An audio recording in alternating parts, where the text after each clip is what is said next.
آدم یا انسان خدا کی فنکاری کا بہترین نمونہ ہے۔ اللہ نے انسان کو اس لائق بنایا ہے کہ وہ اپنی زندگی کو حسین سے حسین تر بنا سکے۔ انسان ہر لمحہ نئی حقیقتوں سے روشناس ہوتا رہتا ہے، غلطیاں بھی کرتا جاتا ہے اور سدھار بھی کرتا جاتا ہے۔ انسان کے اندر نئی نئی خواہشیں اور نئی نئی امنگیں ہر روز جنم لیتی ہیں۔ انہی خواہشوں اور امنگوں کے پنکھ لگا کر وہ پرواز کی قوت رکھتا ہے، لیکن حد سے گزر جانا نقصان کا باعث بن جاتا ہے۔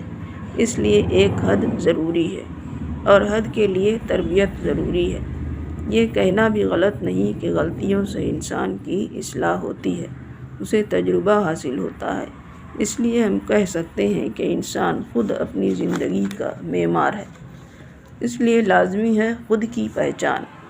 خود کی پہچان سے ہی خدا کی پہچان ہے۔ اقبال نے کیا خوب کہا ہے، خودی کو کر بلند اتنا کہ ہر تقدیر سے پہلے خدا بندے سے خود پوچھے بتا تیری رضا کیا ہے۔ بے شک کائنات کی ہر شے انسان کے لیے ہے۔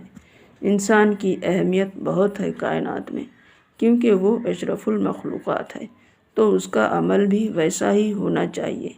تعلیم و تربیت دو جدا چیزیں ہیں۔ تعلیم کا مقصد ہے جو کچھ انسان میں ہے اس کو باہر نکالنا، اور انسان کو کسی لائق بنا دینا تربیت ہے۔ تعلیم اور تربیت دونوں سے اگر انسان آراستہ پیراستہ ہے تو وہ ایک سماجی افادیت کا جزو کہلاتا ہے، یعنی سماج اپیوگی تتو بن جاتا ہے، جو سماج کا فائدہ ہی کرے گا، کبھی نقصان نہیں کرے گا۔ موجودہ دور میں انسان نے بہت ترقی کی ہے۔ آج ہر ہاتھ میں موبائل ہے، کار ہے، بنگلہ ہے، عیش و عشرت کا ہر سامان ہے، لیکن سکون عنقا ہے۔ کیوں؟ کیونکہ انسان نہایت مادہ پرست ہو گیا ہے۔ آج انسان کو محبت انسان سے نہیں بلکہ سامان سے ہے۔ نہ والدین سے محبت اولاد کو اور نہ اولاد ہی والدین سے محبت کرتے ہیں۔ گویا عیش کوشی نے محبت کو دفن کر دیا ہے۔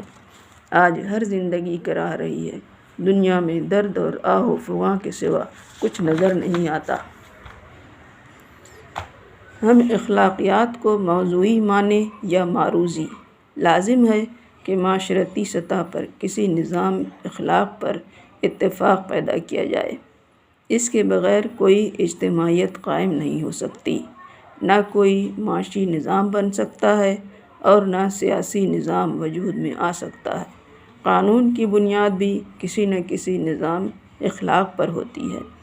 اخلاقیات فلسفہ کی ایک شاخ ہے جس میں صحیح سلوک کے تصورات کو منظم، دفاعی اور تجویز کرنے میں شامل ہے۔ لفظ اخلاقیات لاطینی لفظ ہے۔ اخلاق ہی انسان کو جانوروں سے الگ کرتی ہے۔ اگر اخلاق نہیں تو انسان اور حیوان میں کوئی فرق نہیں رہ جاتا۔ جب اخلاق لفظ ذہن میں ابھرتا ہے تو ایک ایسا خاکہ ابھر کر سامنے آتا ہے کہ جس کے لیے جتنی روشنی نظر آتی ہے، سیرت اتنی صیقل دکھائی دیتی ہے۔ بچوں کی تعلیم کا اہم دائرہ تربیت ہے، جو انہیں اپنے خاندان سے حاصل ہوتی ہے۔ تمام مخلوقات میں سب سے زیادہ افضل انسان ہے۔ انسان روئے زمین کا واحد فرد ہے جس پر زمین کی صلح و فساد کا انحصار ہے۔ انسان کو اللہ تعالیٰ نے ارادہ اور اختیار کا مالک بنا کر دوسرے تمام مخلوق سے ممتاز و برتر بنا دیا۔ اس کو خیر و شر، نیکی و بدی کی راہ دکھانے کے لیے مقدس کتاب دی۔ انبیاء کرام کا سلسلہ بھی جاری کیا جو آدم علیہ السلام سے شروع ہو کر حضرت محمد صلی اللہ علیہ وسلم پر ختم ہوا۔ انسان کی نسلوں کو اس اعتبار سے تربیت کے لمبے عرصے اور مراحل سے گزرنے کی تلقین اور تعلیم تمام ادیان اور تہذیبوں میں ملتی ہے، کیونکہ انسان کے اعمال پر اس دنیا میں امن، فساد، نیکی، بدی، محبت یا نفرت کا دار و مدار ہے۔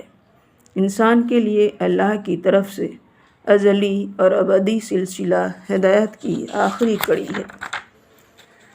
آخری کڑی قرآن پاک اور حضرت محمد صلی اللہ علیہ وسلم کے ذریعہ اس عظیم ذمہ داری کی اہمیت اور اس طریقہ کار کے لیے رہنمائی فرمائی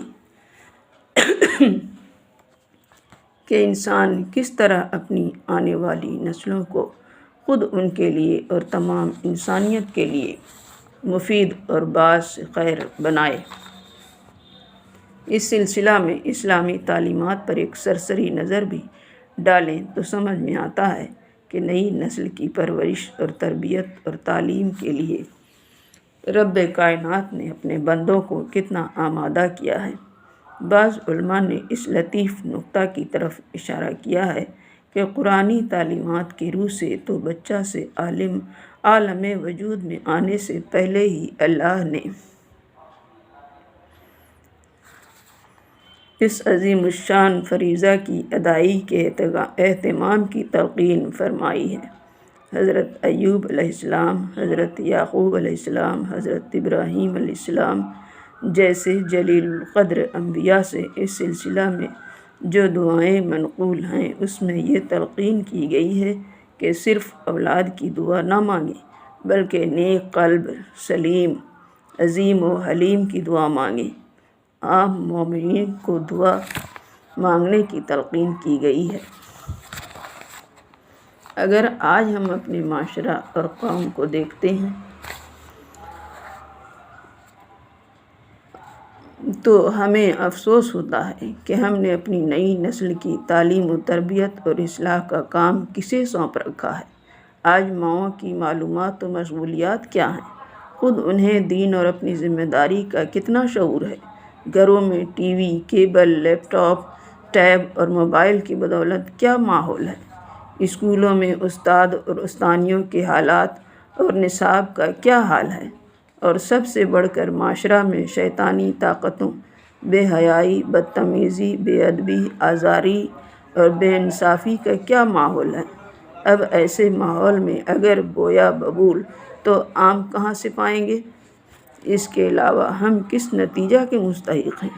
کل ملا کر مادہ پرستی اور آخرت فراموشی اور خدا بیزاری کا جو ماحول ہے وہ ہم پہلے ہی دن سے بچہ کے شعور و لاشعور میں بٹھاتے ہیں اور صرف بڑا آدمی، ڈاکٹر، انجینئر یعنی کامیاب آدمی بننے کی منزل اور مراد اس کے سامنے رکھتے ہیں، حالانکہ اس میں تھوڑی سی تبدیلی اگر اپنی فکر میں کر کے اسے قرآنی بنا لیں اور نیک بڑا آدمی، نیک ڈاکٹر اور نیک کامیاب آدمی کی خواہش خود بھی کریں اور نئی نسل کے سامنے بھی اس کو حاصل کرنے کی منزل بنائیں تو ہمارا رویہ تو بدلے گا ہی، ساتھ ہی ساتھ اولاد اور معاشرہ کا رویہ بھی بدل جائے گا۔